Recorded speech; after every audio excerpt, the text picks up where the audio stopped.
なこと言ってる。あ、こんにちは、こんにちは。こんばんはですね。はい、こんばんは。はい、何話すか決めてないんですが、とりあえず月に1回やろうかなと。一人ですね。はい。眠そう。ちょっと眠いですね。これ終わったら寝ます。はい。はい。そして、起きたら飛行機に乗ってフランスに戻るみたいな、そんな感じです。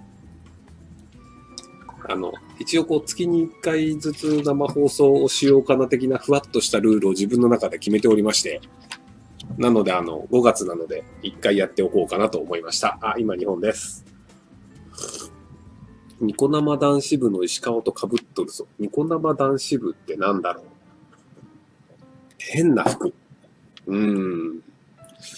高校生の時から多分この服を着てるので、22年間ぐらい着てるので、なんか今更変な服って言われても、もうどうリアクションしていいのかわかんないです。はい。暗号社内、ガジェット通信の編集部的な、はい。物持ちいいな。まあ、なんか割と丈夫な、買った時から古着だったんで、中古だったんですけど、割と物持ちいいようで。真っ暗なんだが、まあ、外は真っ暗なんで、夜ですからね。ユニクロじゃない、どこなんだろう。どこのメーカーだかよくわかんないです。はいはい。高校生の時から着るんで、まあ、はい。ニコ生新バージョン期待していいの？あ、全然知らないです。僕ニコ動かかってないので、あれ酒じゃないのか。最近ちょっとずっとお酒を飲みすぎているので、お酒を控えようかなと思って今お茶を飲んでいます。金を使わない金持ちとか悪人やん。そうかもしれないですね。円安で儲けたんだら白状しろよ。まあ、多少得はしました。フランス社交界で通じるの？フランス社交界わかんないです。町会議からの帰国ですか？はい、町会議が終わったんで帰ります。何にお金使うの？使ってないですね。なんか航空券代ぐらいですね。橋本あたりの番組的にも鼻声だった。はい。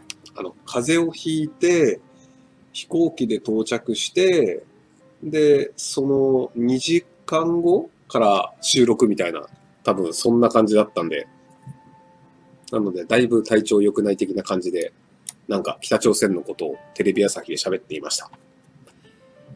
今飲んでるサプリを教えて、サプリ飲んでません。ニコ生から逃げないで。今、ニコ生をやってるので逃げてはいないと思うんですけど。どうルペン勝ちそう。マクロンが 60% でルペンが 40% と現状言われているので、アナウンス効果っていうのがありまして、この人勝つよって言われると、なんか、どうせ勝つんだから俺投票入れなくていいやって言って、割と勝つよって言われてる人の票が下がるっていうのがあるんですよ。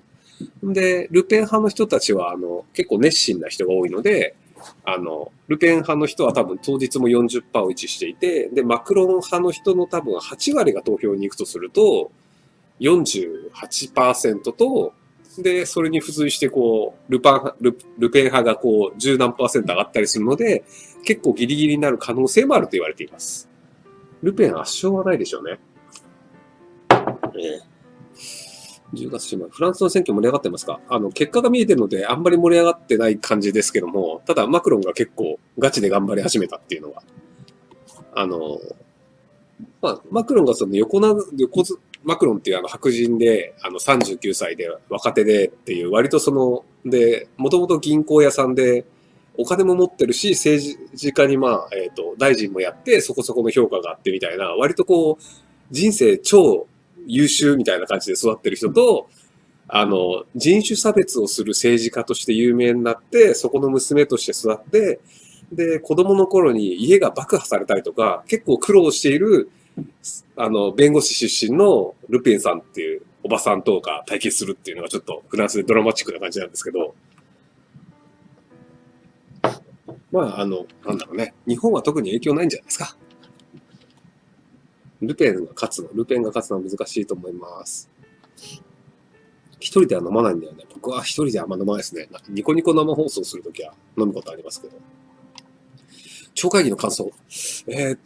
毎回超会議、僕ほとんど見ることができなくて、酒売ってたり、他の放送出たりとかで。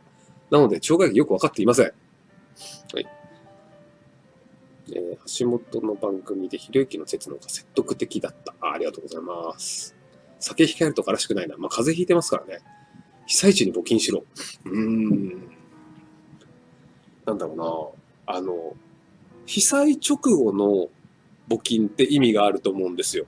その金額によって人がその生き死に関わったりする場合があるので、その食料を買えるかどうかとか、そこのじゃあ、被災者がいるところにその救難者を派遣できるかどうか、その燃料の金はどうするとか、直後っていうのは僕は重要だと思うんですよ。で、ただ一定の期間経った後っていうのは、もうその、選択の問題になると思ってるんですよね。要はその場所にで生き続けるのか、もう、俺はもうこの街で行くのは辛いから、もうちょっと仕事のある場所に行くかっていう本人の選択肢なんですよ。で、居続けられる人っていうのは逆に結構豊かな人で、本当に厳しい人って、例えばじゃあ、福島のコンビニで働いてましたと。で、もうそのコンビニなくなっちゃいましたと。したらもう仕事ねえから東京行くしかねえやっていう弱者の人が東京に来たりして働いてるわけですよ。ほんで、なんか、じゃあ福島に家がありますと。で、家もあって、なんかそれなりの仕事もあるから、俺は福島に続けるんだっていう人もいるわけじゃないですか。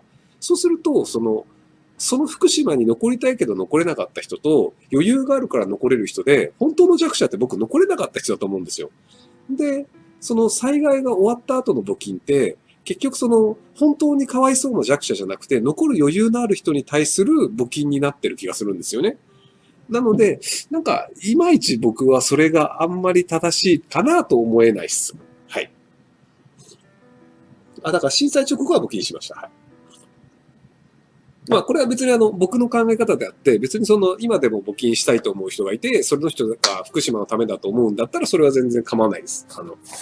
人それぞれだと思うので、ただ僕はあまりと思っているというだけです。はい。言論ゼロは、パラパラって読みました。フランスの所得税は日本より高いですよ。イギリス、EU からイギリス脱退したけど何か変わったの？まあ、脱退してません。脱退するための、プロセスとして、リスボン条約の50条というのがありまして、それを発動するぜって宣言したので、2年以内に脱退するのかな？ただ、イギリスのメイ首相が今度、国民投票やるって言ってるんですよね、もう一回。まあ、その EU から出るかどうかの国民投票をもう一回やるんですけど、じゃあ、前回やった国民投票は何だったかって話なんですけど、まあ、とりあえずもう一回やるらしいです。はい。橋本さん、それ、ありがとうございます。眠くないんですか？ちょっと眠いです。はい。マクロンって熟女好きなんでしょう。これがね、マクロンの奥さんがね、24歳上なんですよ。んで、マクロンが奥さんと出会った時っていうのが、マクロン15歳高校生。で、フランス語の先生だった15、24だから39歳の先生をマクロンは好きになりました。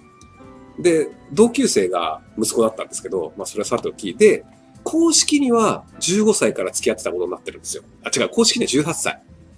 一応高校時代は付き合ってないことになってるんですけど、まあ、でも、それは付き合ってたんじゃねえのっていう証拠というか、その傍証もあって、マクロンの親が15歳で、39歳と付き合うのはいかがなものかっていうことで、高校を別の高校に転校させたんですよ。っていうので、付き合ってなかったら転校させるってそもそもなかったよねっていう話で、だから多分付き合ってたは、15歳から付き合ってたは事実なんですよ。たださすがに未成年と付き合ってたっていうのが、いかがなものかっていうことで、18から付き合ってたっていうことになってるっぽいんですけど、で、これがマクロンが男の子だからいいですけど、39歳のおっさんと15歳の女子高生が付き合ってたら、ちょっと社会的にどうかと思うわけじゃないですか。っていうことが起きてるんですよ。だからマクロンすげえなっていう。っていう、そんなマクロンが今度、はい、フランスの大統領になるので、年の差婚もいろいろ許されるようになるんじゃないでしょうか。